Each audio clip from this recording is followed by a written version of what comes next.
नमस्कार। दूरदर्शन किसान के कार्यक्रम सरकार आपके साथ में स्वागत आप सभी का। मैं हूं आपके साथ आदिति शर्मा। किसान भाइयों बहनों, हमारे इस कार्यक्रम में सरकार की कुछ अनूठी पहलों की जानकारियां हम आप तक पहुंचाते हैं और अभी तक आप समझ ही गए होंगे कि आज बात होने वाली है जागो ग्राहक जागो की।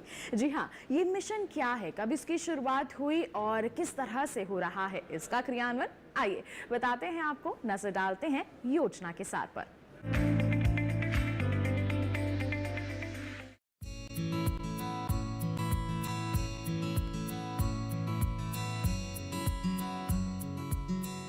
गांधी जी ने कहा था, ग्राहक हमारे परिसर में आया सबसे महत्वपूर्ण आगंतुक है। वो हम पर निर्भर नहीं, हम उस पर निर्भर हैं। वो हमारे काम में बाधक नहीं बल्कि उसका उद्देश्य है। उसकी सेवा करके हम कोई एहसान नहीं कर रहे हैं, बल्कि हमें अपनी सेवा का अवसर प्रदान करके वो हम पर एहसान कर रहा है।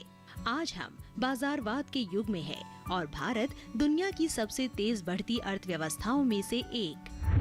140 करोड़ की आबादी किसी भी कारोबार के फलने फूलने के लिए अनुकूल माहौल तैयार कर रही है।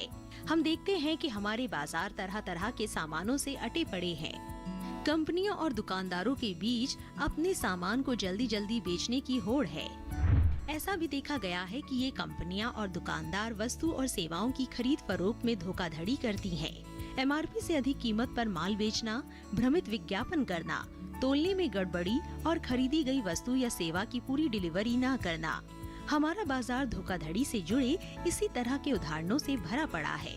आम उपभोक्ता कई बार बाजार की चालाकियां समझ नहीं पाता और ठगी का शिकार हो जाता है। इन परिस्थितियों में ऐसे कानून की जरूरत पेश आई जो उपभोक्ताओं को इन धोखेबाजियों से बचा सके।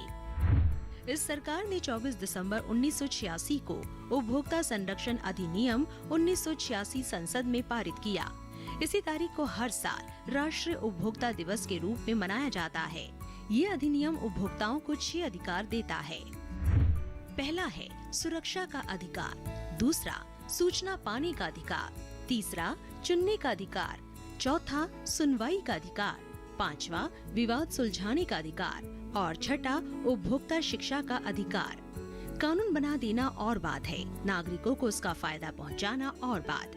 कोई भी उपभोक्ता इस कानून का तभी इस्तेमाल कर पाएगा जब उसे अपने अधिकारों का पता हो और वो ये भी जानता हो कि धोखाधड़ी से कैसे बचा जा सकता है या धोखाधड़ी होने पर शिकायत कहाँ की जा सकती है। इस उद्देश्य को पूरा करने के लिए प्रचार प्रसार जरूरी था। जागो ग्राहक जागो इसी प्रचार मुहिम का हिस्सा है। ये सरकार की ओर से प्रायोजित कार्यक्रम है जो प्रिंट मीडिया विज्ञापनों, ऑडियो अभियानों और वीडियो अभियानों के माध्यम से उपभोक्ता जागरूकता को बढ़ाता है। इस तरह के अभियानों के माध्यम से सरकार आम खरीदारी की गलतियों के बारे में लोगों को जागरूक करती है और लोगों को समझदारी से खरीदारी करने के लिए प्रोत्साहित करती है। खास तौर से झूठे विज्ञापन, भ्रामक लेबलिंग और मूल्य हेरफेर जैसी धोखाधड़ी पूर्ण गतिविधियों को रोकने में मदद करती है। उपभोक्ता मामलों के विभाग ने पिछले साल नया आयाम जोड़ते हुए शुभंकर जागृति को लॉन्च किया। इसमें जागृति को एक सशक्त उपभोक्ता के रूप में पेश किया जा रहा है जो उपभोक्ता अधिकारों के बारे में जागरूकता फैलाने और उनकी समस्याओं का समाधान का काम करती है। जागृति शुभंकर जिन विषयों के बारे में जागरूकता फैला रहा है उनमें उपभोक्ता संरक्षण अधिनियम 2019 के प्रावधान, हॉलमार्किंग, राष्ट्रीय उपभोक्ता हेल्पलाइन टोल फ्री नंबर 1915, बाट और माप अधिनियम के प्रावधान, केंद्रीय उपभोक्ता संरक्षण प्राधिकरण के निर्णय और शिकायत निवारण पर उपभोक्ताओं की टिप्पणियां शामिल हैं। जागृति शुभंकर को इसके सभी मीडिया अभियानों में जागो ग्राहक जागो की टैगलाइन के साथ दिखाया जा रहा है।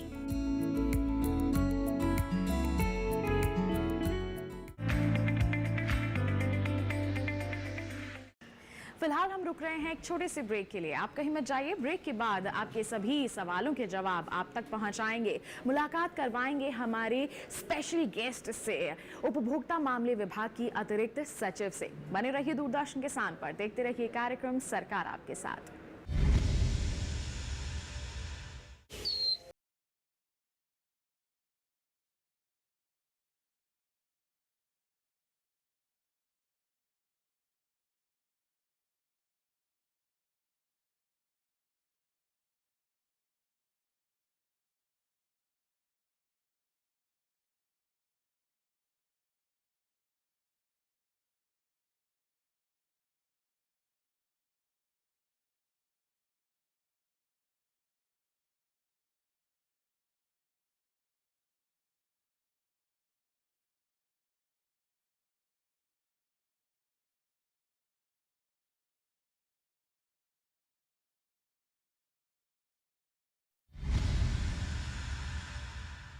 ब्रेक के बाद दूरदर्शन किसान के कार्यक्रम सरकार आपके साथ में आप सभी का फिर से स्वागत।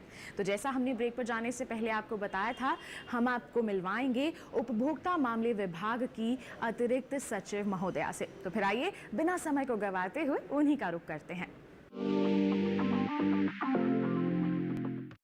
जागो ग्राहक जागो। जी हाँ, हमारी सरकार की एक बहुत ही अनूठी पहल है जिसके बारे में आज हम आपको हमारे कार्यक्रम सरकार आपके साथ में जागरूक कर रहे हैं। हमारे साथ हमारी विशेषज्ञ उपस्थित हैं इस वक्त हमारे साथ चर्चा करने के लिए इस प्रोग्राम के बारे में। तो आइए सबसे पहले आपका परिचय करवा देते हैं। उपभोक्ता मामले विभाग की अतिरिक्त सचिव निधि खरे जी हमारे साथ उपस्थित हैं। बहुत बहुत स्वागत है आपका मैम हमारे कार्यक्रम सरकार आपके साथ में। जागो ग्राहक जागो, हम बात कर रहे हैं हमारी सरकार की एक अनूठी पहल है। जैसे मैंने जिक्र किया, यहाँ पर कई वर्षों से इसका क्रियान्वयन किया जा रहा है हमारे उपभोक्ताओं को सशक्त बनाने की दिशा में। तो क्या कहना चाहेंगे आप, जब शुरुआत हुई उद्देश्य क्या था और अभी तक क्या आपने बदलाव देखा है? देखिए, जो उपभोक्ताओं के जो अधिकार हैं उनके संवर्धन के लिए, उनको सबल करने के लिए हमारा जो एक्ट है कंज्यूमर प्रोटेक्शन एक्ट, इसमें अनेक सुविधाएं दी गई हैं, जिसमें जो सबसे बड़ा अधिकार है ग्राहक का वो ये कि उसे सही सूचना मिलनी चाहिए जी। दूसरा, उसकी जो शिकायतें हैं उनको जल्द से जल्द उनका निपटारा होना चाहिए जी। तो इन्हीं दोनों अधिकारों के अंतर्गत हम लोग कार्य कर रहे हैं। इस विभाग ने उपभोक्ताओं के अधिकारों के संरक्षण के लिए एक शॉर्ट कोड करके एक हम लोगों ने हेल्पलाइन चालू की जो 1915 है, जिसमें कि 24 घंटे कभी भी किसी भी छुट्टी के दिन भी कोई भी उपभोक्ता यदि उसे किसी प्रकार की भी शिकायत है तो वो अपनी शिकायत वहाँ पर दर्ज करा सकता है। इसके लिए कुछ कॉल एजेंट्स हैं जिनको कि आप अपनी बात बता सकते हैं। यदि आप पढ़े लिखे हैं तो आप अपने डॉक्यूमेंट्स इनवॉइस के साथ वेबसाइट के माध्यम से अपनी शिकायत दर्ज करा सकते हैं। और अब मैं तो ये भी बताना चाहूँगी कि अब इसका इंटीग्रेशन व्हाट्सएप से भी हो गया है, तो व्हाट्सएप के माध्यम से भी आप सीधे सीधे 1915 पर अपनी शिकायत दर्ज करा सकते हैं जी। जो पहले हमारे उपभोक्ताओं को इधर उधर भटकना पड़ता था कि मेरे साथ कुछ गलत हो गया, अब मैं इसकी शिकायत कहाँ दर्ज कराऊं, अब केवल 1915 का ही सहारा उन्हें मिल गया है हमारी सरकार की तरफ से। अब आप चाहें तो इस पर कॉल करके रजिस्टर करवा दीजिए अपनी कंप्लेंट, या फिर आप व्हाट्सएप के माध्यम से इस पर प्रूफ भी भेज सकते हैं, डॉक्यूमेंट साझा कर सकते हैं, या फिर ईमेल के माध्यम से भी आप अपनी जो कंप्लेंट है या फिर कहीं शिकायत है उसे दर्ज करवा सकते हैं। एक उपभोक्ता ने 1915 पे संपर्क किया, किसी तरह की कोई कंप्लेंट थी, शिकायत थी, तो उसके बाद क्या क्रियाएं की जाती हैं, पूरी प्रक्रिया क्या रहती है? तो जैसे ही हमें शिकायत मिलती है हम उसका पहले परीक्षण करते हैं कि क्या ये वास्तव में उपभोक्ता है जी, या कोई ऐसा तो नहीं कोई उसका बिजनेस राइवल है जिसने इस तरह की एक फर्जी शिकायत किसी को परेशान करने की नीयत से डाली है। बिल्कुल। तो वास्तविकता जानने के लिए क्या कदम उठाए जाते हैं? तो जैसे मान लीजिए आपके पास आपका इनवॉइस होना बहुत ज़रूरी है, यानी कि आपने जो भी सामान खरीदा या जो भी सर्विसेज आपने ली उनका एक जो लिखित में आपने क्या भुगतान किया वो निश्चित रूप से प्रमाण के रूप में ज़रूर होना चाहिए जी। इसके साथ साथ आप फिर वो सारी बातें अपनी लिख सकते हैं। आप देखेंगे कि कई बार जब कंज्यूमर को कोई शिकायत होती है तो सीधे जो मैन्युफैक्चरर है या सेलर है या जिससे भी उसने वो सर्विसेज ली हैं, सबसे पहले वो उन्हीं से संपर्क करता है। वास्तव में जब वहाँ से निराश हो जाता है तब वो उपभोक्ता हेल्पलाइन पर आता है, और उपभोक्ता हेल्पलाइन में फिर हम भी इस लेवल को हम एस्केलेट करते हैं। इसका अर्थ ये है कि हम जो वरीय पदाधिकारी हैं कंपनी के, उन तक ये शिकायत को डॉकेट करके हम भेज देते हैं। शिकायत को 48 आवर्स के अंदर उसे एक्नॉलेज करना है, 48 घंटों के अंदर किसी भी कंपनी को एक्नॉलेज करना है और 45 दिन के अंदर उसका निपटारा करना है। तो ये निर्धारित समय तय किया गया है कि 45 दिनों के अंदर अंदर उपभोक्ता को समस्या का समाधान पहुंचाना ही है। जी जी जी। अब कई बार क्या होता है कि कई समस्याएं तो उनकी 2 दिनों के अंदर भी उनका निपटारा हो जाता है, खास करके वो जो कि बहुत छोटी समस्याएं हैं, जैसे कि हमने अमुक प्रोडक्ट को मंगवाया था ई-कॉमर्स से, मगर वो ना हो करके कोई दूसरा प्रोडक्ट आ गया। या हमने कोई कपड़ा खरीदा था, मगर जो कलर हमें वेबसाइट पे दिखा था वो ना हो करके कोई दूसरा कलर हो गया। तो हम कई बार अपना रिफंड चाहते हैं, कई बार हम उसका रिप्लेसमेंट चाहते हैं, यानी कि हम इस सामान को अब ले नहीं सकते, हमें दूसरा उसका जो सामान है वो चाहिए। तो इस तरह के जो रिफंड हैं, रिटर्न हैं, वारंटी से रिलेटेड इश्यूज़ हैं, गारंटी के अंतर्गत कोई चीज़ ख़राब हो गई और उसका रिपेयर नहीं हो रहा है, इन सारे जो छोटे छोटे मसले हैं उन पर उपभोक्ता जब भी कोई शिकायत दर्ज करते हैं तो हम 45 दिन के अंदर इस लेवल को एस्केलेट करते हैं कंपनी के अंतर्गत और इंश्योर करते हैं कि आपकी ये छोटी मोटी जो शिकायतें हैं उनको समय अवधि के अंदर ही उनका निपटारा हो जाए। बिल्कुल। तो यहाँ पर उपभोक्ताओं को पूरा सहारा मिलता है, उनकी समस्याओं का निदान किया जाता है। कई बार ऐसा भी देखा गया है कि किसी उपभोक्ता ने कुछ सामान खरीदा, उसको वो सही नहीं मिला, उसे शिकायत दर्ज करनी है, लेकिन कई बार ऐसा भी हो जाता है कि उसे लगता है कि मेरे साथ तो धोखाधड़ी हुई है, मुझे इसका कॉम्पनसेशन भी चाहिए। तो इस केस में क्या होता है? बहुत अच्छा प्रश्न है। इसमें कई ऐसी सर्विसेज होती हैं, जैसे हमने मान लीजिए कि अपनी फ़्लाइट्स के टिकट बुक किए और हमें मान लीजिए कि एक इंटरव्यू फेस करना था या हमारे लिए कोई मीटिंग बेहद ज़रूरी थी, मगर उस फ्लाइट के कैंसिल हो जाने के कारण या असामयिक रूप से हमें समय पे बताया नहीं गया ताकि हम कोई ऑल्टरनेट व्यवस्था नहीं कर सके, और ऐसे में जब सर्विसेज नहीं उपलब्ध होती हैं तो उपभोक्ता को जो रिफ़ंड करने के अलावा जो उसे हानि होती है, जो उसका नुकसान होता है, वो बहुत ज़्यादा होता है। और ऐसे में उपभोक्ता अपने इस हानि की भरपाई के लिए वो कॉम्पेंसेशन भी चाहते हैं और दंडात्मक कार्रवाई भी चाहते हैं। ऐसे में हमने ये व्यवस्था की है कि हमारे डिस्ट्रिक्ट लेवल पे, स्टेट लेवल पे और राष्ट्रीय स्तर पर कंज्यूमर कमीशंस हैं। इन कंज्यूमर कमीशंस पे आप अपनी शिकायत दर्ज करा सकते हैं और अगेन आप ई दाखिल के माध्यम से आप ऑनलाइन शिकायतें दर्ज करा सकते हैं। ये बिल्कुल आसान है। आपको अपनी केसेस को दर्ज कराने के लिए किसी वकील की भी आवश्यकता नहीं। बिल्कुल। इनफैक्ट अगर आपके माँ बाप बूढ़े हैं, यदि उन्होंने मान लीजिए कि कोई चीज़ इस तरह की खरीदी, तो उनके जो निकटवर्ती संबंधी हैं वो भी इस केस को दर्ज करा सकते हैं। साथ ही साथ जो वॉलंटरी कंज्यूमर ऑर्गेनाइजेशंस हैं वो भी कंज्यूमर के बिहाफ पे इस तरह के केसेस को दर्ज करा सकते हैं। मैं ये भी बताना चाहूँगी, कई बार जब सर्विसेज के अंतर्गत मान लीजिए कि एक साथ 40-50 या इससे भी अधिक कंज्यूमर्स को मान लीजिए एक साथ कोई शिकायत है जो कि बिल्कुल कॉमन है, जैसे आजकल हमने रियल एस्टेट में भी देखा है, सोसाइटीज बन रही हैं, तो ऐसे में बहुत बड़ा एक ग्रुप हो जाता है जो शिकायत दर्ज करवाना चाहता है, तो वो क्या कर सकते हैं? तो वो सारे भी जैसे RWA के माध्यम से वो एक साथ जो हमारा रेजिडेंट वेलफेयर एसोसिएशन है वो भी इस तरह के केस को दर्ज करा सकता है, या इंडिविजुअली केसेस दर्ज होते हैं लेकिन इनको हम बंचअप करके एक साथ उनकी सुनवाई करते हैं। तो इसके अंतर्गत भी हमारा जो कंज्यूमर प्रोटेक्शन एक्ट है, इसके अंतर्गत 3 महीने या अधिक से अधिक 5 महीने के अंदर केसेस का निपटारा होता है। और इसी कारण से हमारा जो कंज्यूमर कमीशन है ये बहुत लोकप्रिय है और कंज्यूमर्स कहीं से भी उन्हें किसी प्रकार की भी जब शिकायत होती है, चाहे इंश्योरेंस से रिलेटेड हो, बैंकिंग से रिलेटेड हो, पोस्ट ऑफिस से रिलेटेड हो, रेलवे से रिलेटेड हो, इन सभी मामलों को वो सुनवाई करते हैं और बहुत जल्द से जल्द उसका निस्तारण करते हैं। बिल्कुल। यहाँ पर अगर हम बात करना चाहें हमारे ग्रामीण परिवेश की, हमारे किसानों की, अगर हमारे किसानों को किसी तरह की कोई समस्या आई है, चाहे अगर हम कृषि सामग्री की ही बात कर लें, उन्होंने खरीदारी करी लेकिन वो उतनी उपयुक्त नहीं थी जितनी होनी चाहिए थी, तो इस समय में क्या कर सकते हैं? वो डिस्ट्रिक्ट लेवल पर जा सकते हैं?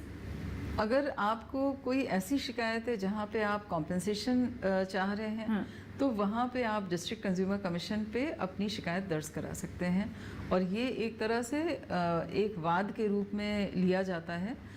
जिसका कि निपटारा 3 से लेकर के 5 महीने के अंदर कर दिया जाएगा। यदि आपको लगता है कि जैसे फर्टिलाइज़र आपने खरीदा और वो उपयुक्त क्वालिटी का नहीं है, तो आप इसमें लैब से टेस्टिंग की भी मांग करा सकते हैं जी। कि ये क्या वास्तव में कारगर था या नहीं था। इस विभाग के अंतर्गत BIS और नेशनल टेस्ट हाउस की प्रयोगशालाएं भी हैं जी। और उन प्रयोगशालाओं में भी आप अपने सैंपल को दे करके उसकी भी टेस्टिंग करा सकते हैं कि इसमें कहीं धोखाधड़ी तो नहीं हुई है। जी बिल्कुल, तो यहाँ पर हम कह सकते हैं कि पूरी तरह से पारदर्शिता भी रखी गई है, पूरा सहयोग भी दिया जा रहा है कि कहीं भी कोई कमी ना रह जाए, हमारे उपभोक्ता को जो समस्या का समाधान है वो सही से मिले। लेकिन समाधान मिल गया, उपभोक्ता उससे संतुष्ट नहीं है, फिर क्या किया जा सकता है? अगर मान लीजिए डिस्ट्रिक्ट कंज्यूमर कमीशन का जो निर्णय है, यदि उन्हें लगता है कि वो संतोषप्रद नहीं है और उन्हें आगे भी अपील करनी चाहिए, तो वो राज्य कंज्यूमर कमीशन में जाकर के अपनी शिकायत या अपनी अपील को दर्ज करा सकते हैं। जी। यदि वहाँ से भी उन्हें संतोषप्रद इसका हल नहीं समझ आता है, जी। तो वो नेशनल कंज्यूमर कमीशन में भी अपनी शिकायत दर्ज करा सकते हैं। यदि नेशनल कंज्यूमर कमीशन में भी उन्हें ऐसा लगता है कि कुछ विषय छूट गया और ये एक बहुत बड़ी ऐसी कोई पॉलिसी या ऐसा कोई विषय है, तो वहाँ पे वो फिर हाई कोर्ट या सुप्रीम कोर्ट में भी जा सकते हैं। बिल्कुल, तो हल आपको ज़रूर मिलेगा, बस आपको यहाँ पर कोशिश करते रहना है। कोशिश सरकार की भी और इस जागो ग्राहक जागो मिशन की भी यही है कि हमारे उपभोक्ताओं को हर समस्या का समाधान मिल सके। जागो ग्राहक जागो की जब हम बात करते हैं तो अक्सर हमने इसके एडवर्टाइजमेंट में भी देखा है, ISI मार्क को बहुत तवज्जो दी जाती है, तो कितना महत्वपूर्ण है ये मार्क? ये मैं सभी उपभोक्ताओं को कहना चाहूँगी कि जब भी आप कभी भी कोई उत्पाद को खरीदें तो आप ज़रूर देखें कि ये ISI मार्क है या नहीं है, क्योंकि जब भी किसी प्रोडक्ट पे ISI का चिन्ह है, इसका अर्थ है कि यहाँ गुणवत्ता की गारंटी है। हमने एक राष्ट्रव्यापी अभियान चलाया जिसमें कि प्रेशर कुकर जैसी आम वस्तु जो कि वर्चुअली हर घर में आज उपयोग में लाई जाती है, इस पर मैंडेटरी QCO है। इसका अर्थ है कि ISI मार्क के बगैर प्रेशर कुकर बेचा ही नहीं जा सकता, बनाया भी नहीं जा सकता, मैन्युफैक्चर भी नहीं किया जा सकता, या इंपोर्ट करके हमारे किसी भी बाज़ार में किसी ई-कॉमर्स के माध्यम से भी नहीं बेचा जा सकता। तो उपभोक्ताओं को ISI के विषय में जानकारी होनी चाहिए। यदि वो ऐसा कोई सामान लेते हैं जो कि उनकी सेफ्टी से जुड़ा हुआ है, पब्लिक सेफ्टी से जुड़ा हुआ है या किसी प्रकार से स्वास्थ्य के हानिकारक हो सकता है, तो ऐसे में निश्चित रूप से उन चीज़ों को ISI मार्क के अंतर्गत लाया गया है। मैं दूसरा उदाहरण देती हूँ हेलमेट्स का। आज सभी लोग, चाहे वो लड़के हों लड़कियां हों, हम सभी लोग स्कूटर्स या मोटरसाइकिल को मतलब उपयोग करते हैं जी। और हेलमेट हमारी सुरक्षा के लिए ही बाय लॉ आपको मैंडेटरी किया गया है कि आप हेलमेट्स पहने। मगर क्या आपने चेक किया कि जो हेलमेट आप पहन रहे हैं, जिसको आपने ख़रीदा है, क्या उस पर ISI मार्क है? यदि नहीं है तो इसका मतलब है आपसे धोखा हुआ है, और आपको भी ग्राहक के रूप में, उपभोक्ता के रूप में आपको ये जानकारी होनी चाहिए कि इस तरह के जो प्रोडक्ट्स हैं उस पर निश्चित रूप से जब तक ISI मार्क न हो आप ऐसी वस्तुएं नहीं खरीदें। तो ISI मार्क हम कह सकते हैं कि गुणवत्ता सुनिश्चित करता है किसी भी वस्तु की, तो अगर आप इस्तेमाल करेंगे तो आपको उसमें कोई शिकायत नहीं यहाँ पर मिलेगी। बिल्कुल। इनफैक्ट मैं आपको ये भी बताना चाहूँगी कि हमारी जो ब्यूरो ऑफ इंडियन स्टैंडर्ड्स की जो लैब्स हैं, इन प्रयोगशालाओं में हम प्रत्येक हेलमेट को बहुत प्रेशर से नीचे गिराते हैं और बार बार उसकी टेस्टिंग करते हैं कि यदि कोई एक्सीडेंट होता है, यदि इस तरह का कोई कोलिजन होता है, तो क्या वो हेलमेट आपको बचा सकेगी कि नहीं। इसलिए ये बेहद ज़रूरी है कि हम इस तरह के जो घरेलू उत्पाद हैं उनमें ISI के मार्क निश्चित रूप से देखें। इनफैक्ट सरकार कई और भी घरेलू उत्पादों को मैंडेटरी QCO के अंतर्गत ला रही है और इन क्वालिटी कंट्रोल ऑर्डर्स के आने के बाद ISI मार्क लगाना ज़रूरी ही नहीं, आवश्यक है। जी बिल्कुल। तो देखिए यहाँ पर आपने बताया कि जितनी भी अहम वस्तुएं हैं, घरेलू वस्तुएं हैं, उनमें तो यहाँ पर ज़रूरी ही है ISI मार्क का होना। लेकिन हाल फिलहाल में खबर हमने भी सुनी कि बच्चों के खिलौनों में भी ISI मार्क की यहाँ पर अब को अनिवार्य कर दिया गया है। बच्चों के खिलौनों पर भी ISI मार्क अनिवार्य किया गया है और इसके पीछे मंशा ये है, आपने देखा होगा कि बच्चे खिलौने कितना पसंद करते हैं, कितना वो पूरा दिन उनके साथ खेलते रहते हैं, कई बार मुंह में डालते हैं।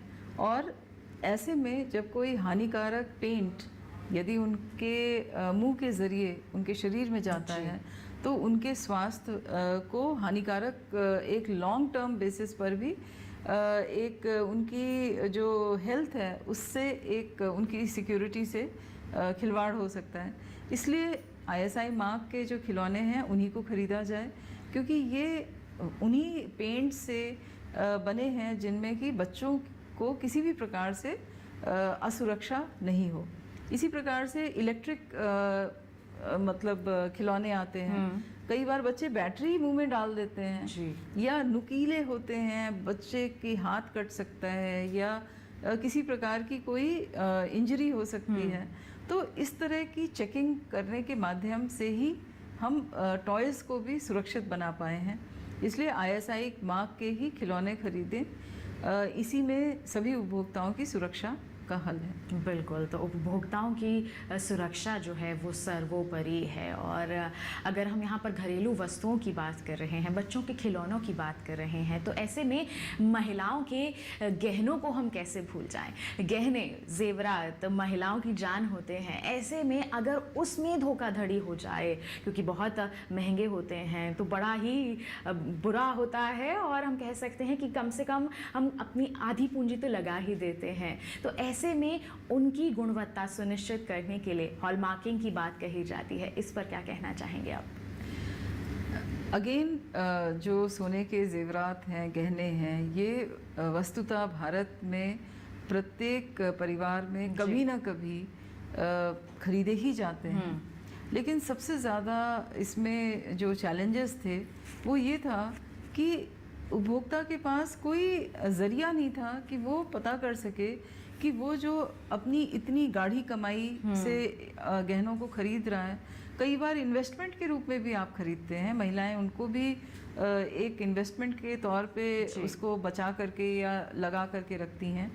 और बाद में जब वो उसे बेचने जाती हैं तो आधे से भी कम दाम उसको बता दिया जाता है। तो वस्तुतः हर बार कंज्यूमर को छलावा ही होता है जी। ऐसे में ISI मार्क लगाने के साथ साथ हमने हॉलमार्किंग की प्रक्रिया प्रारंभ की। बिल्कुल। तो अब आपको मार्केट में हॉलमार्क ज्वेलरी मिलेगी जिसमें BIS का लोगो होता है, जिसमें उसकी प्योरिटी भी दी जाती है कि ये 22 कैरेट का है, 14 कैरेट का है। हमने ऐसे 6 कैरेट्स के अंतर्गत हम हॉलमार्किंग करते हैं, जिसमें 14 है, 18 है, 20, 22, 23, 24। तो इस तरह से हमारे भारत में अलग अलग क्षेत्रों में अलग अलग कैरेट के गहने बनाए जाते हैं। तो इन सभी को ध्यान में रखते हुए एक मार्क आपको ये भी देखना होगा कि आपका जो गहना है उसमें क्या मार्क दिया है, क्योंकि उसी हिसाब से उसकी लागत भी आती है जी। और फिर एक हमने 6 डिजिट अल्फा न्यूमेरिक कोड रखा है। ये बिल्कुल यूनिक है, उस पीस का एकदम यूनिक मार्क है और उसको डुप्लीकेट नहीं किया जा सकता। तो जिस तरह से हमारे देश में आधार है, हर व्यक्ति का अलग आधार है जी। अपनी अलग पहचान है, उसी प्रकार से हर गहने की अपनी अलग पहचान है। तो इससे यदि ग्राहक अपने BIS केयर ऐप में जा करके उसे वेरीफाई करना चाहे तो उसे पूरी की पूरी उसका इतिहास पता चल जाएगा कि ये कहाँ पे मैन्युफैक्चर हुआ था जी। ये क्या पीस है। ऐसा तो नहीं कि आप जब ले रहे हैं तो वो कान की बाली है और उसमें BIS केयर ऐप में वो नेकलेस दिखा रहा है जी। तो आपको तुरंत उसी समय आपको किसी भी तरह के धोखे से आपका बचाव करती है जी। तो अब जब भी आप सोने के गहने खरीदें तो हॉलमार्क ज्वेलरी ही खरीदें। बिल्कुल, तो हॉलमार्क ज्वेलरी खरीदना बहुत ज़रूरी है और उसकी पहचान करना भी बहुत ज़रूरी है। अंतिम सवाल आपसे लेना चाहूँगी, जैसे आपने कहा कि हॉलमार्क की पहचान करना यहाँ पर बहुत ज़रूरी है। हॉलमार्क बिल्कुल सही है या फिर नहीं, इसके लिए क्या कर सकते हैं हमारे उपभोक्ता?